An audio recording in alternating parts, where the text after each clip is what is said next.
evening, everybody. Good night, or no, good evening, I think is what you say when you say hello.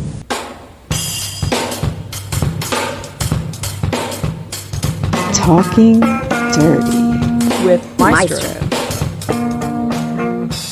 Not just numbers, Not just stats. it's about what they mean.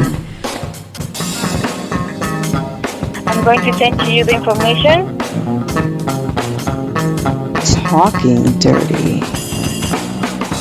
Hello and welcome to Talking Dirty with your boy, Nick. Let's go and get into it. Week 3, little scouting report on some games seen this week and things that we're seeing that were done very well. Understanding something with the team that was fighting a surprising record this season. I was talking about the Gotham 5. Finally got their first win this past week, and a game that told me more about them than I thought it would. Very nice surprise. One of the things in that game that was huge was their ability to pass. Their use of floor leverage. They didn't run every play from straight up and down. In other words, the 12 to 6 o'clock mode. They did a lot of things, offset leverage, either 4 o'clock or even sometimes 8 o'clock set pass. They did off balance movement really well. Extremely good passing. Extremely well done with their off-court movement. When I say off-court movement, I mean if the ball is on the left side, there's movement happening on the right side. I won't say strong and weak because not every time was it an imbalanced set. In other words, 2 against 3 or 3 against 2.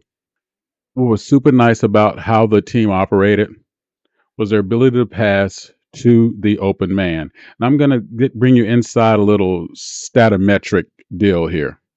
So if you want to see the potential of what a team will do, trust me, I'm not going to go mega nerd on you.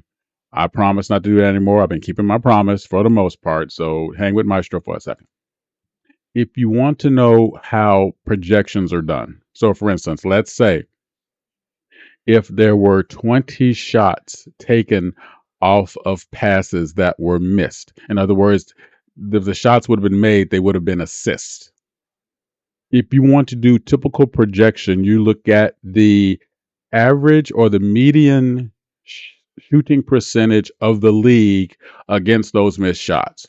So for instance, if the median shooting percentage is, let's say for the sake of argument to make our math easier, 40%, you got 20 shots. Well, then you know already what? That if that team would have made 7 of those shots, they would have been on the median of the league percentage, and therefore you can guess or you can at least estimate how many points were lost. We never say every pass that is a great assist leads to points, and we never say every shot should be made, but when you have data to work with, it makes it really, really easy.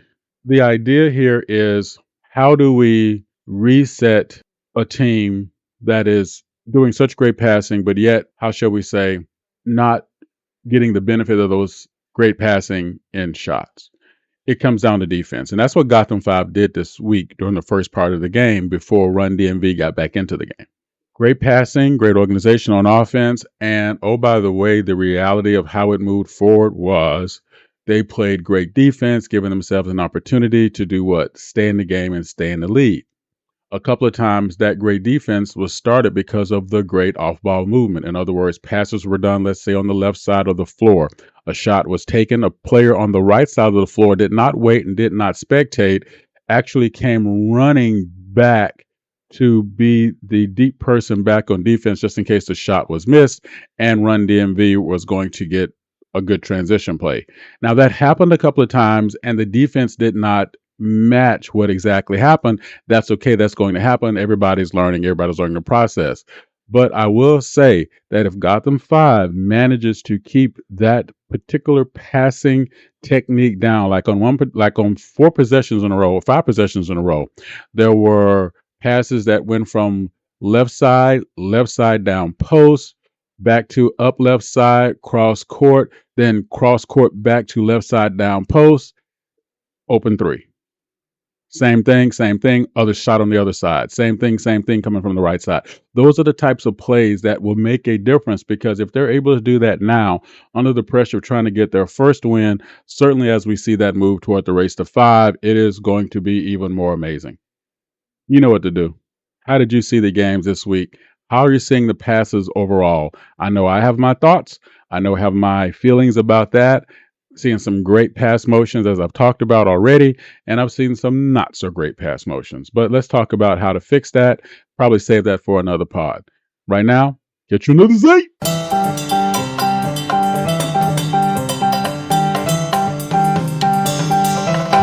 Thank you for listening to the Maestro. Want to get involved? Bring it.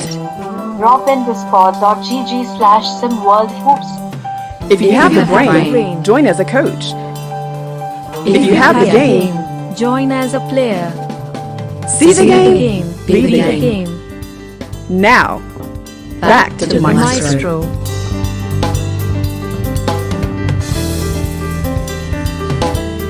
Sorry. We'll be right back.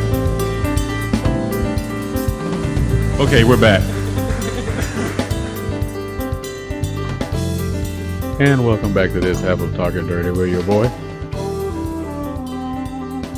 Let's fulfill a promise that I made to you from before, talking about offset leverage in the offensive set. Same thing applies for the defensive set, except for the principles are a little bit different. Again, knowing that I've used that term a lot, and sometimes I sort of get the idea that it's not fully understood, I just wanted to break it down for you. I come down in the offensive set. I don't always run the play from the center of the court, right where I'm basically standing in front of the rim, but 20 feet back. I know we've talked about that, but here's the missing part to the offset leverage thing. In addition to not only changing the clock face, in other words, if I'm at 6 o'clock, the goal is at 12 o'clock. I reset the overall offensive set where I move to 4 o'clock. As I move to 4 o'clock, my new clock will look like this. I'm at 4. The goal is now at 10 o'clock. Now, why is that important? I'm not angling, so I'm using one side against the other. I'm angling because now I'm resetting how we're going to approach our attack on the rim. So I'm still looking from the bottom of the clock to the top of the clock, but now I've added some extra screeners, extra space for my players to go. In this particular case, if I'm at the 4 o'clock side, have more space to my left. I also have room on my right for someone who might cut to the post or someone who might want to same side flash under the bucket, come back out. There's a pass beneath. And because it's not coming straight, I'm changing the eye line of the defense in order to put them in a position to have to decide, am I going to be right, left heavy? Am I going to be up and back heavy? Those particular things, I think you guys know what I'm talking about here. Right, left heavy means, am I going to try to push the person with the ball to their right or to their left? Or am I going to try to, if I push them to their right, am I going to trap them on the left and the verse? Or am I going to go out, meet the ball in order to cut down the angles? The problem is by doing just that particular shift, going from 6 o'clock to 4 o'clock, I've given myself more angles because now I have even to the back end of the back court, I now have more functional space. I could then kick it to another handler that will be standing near the midcourt line and the baseline.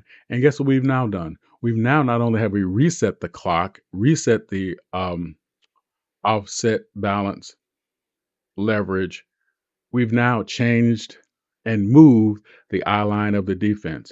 Because you can bet your money, if I'm going to make that pass from the 4 o'clock position to somebody standing back court toward the midcourt line and the base on the sideline, If I have a player that's now making a cut from what's now the weak side to the rim, as the eyes are drawn for that pass, touch pass, pass inside, easy two, or even an alley-oop.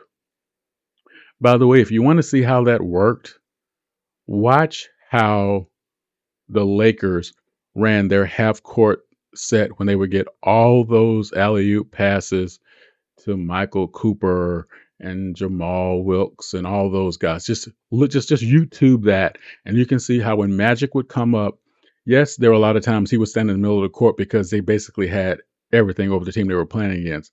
But every time they were playing against a team that was equally as good as them, most of those passes, most of those plays happened as he shifted the clock face and offset leverage balance, moved the floor so the floor was bigger for the offense and more restrictive for the defense. Hopefully that helps you a little bit. Again, if it was too much down the rabbit hole, you know what to do. Yell at your boy. Get me right. Make sure that I'm also helping you, because that's the whole point of this. Because if I'm not, it just, nobody's going to win, right? You know, Maestro always wants to be there for you, help you whatever I can. And I realize I get caught up in my language sometimes. You guys let me know. Didn't understand what that meant. Yell back at me. All right. Let's get it right. Let's all do what we got to do. If you send mail to my house, that's my address. But if you send me an email, shouldn't it be my e-dress? Like I need to talk to somebody.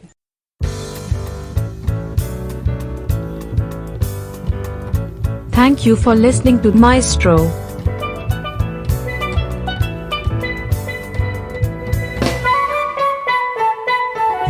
Thank you again for checking out Maestro. Drop a tag below and give us a piece of your mind. See you next time.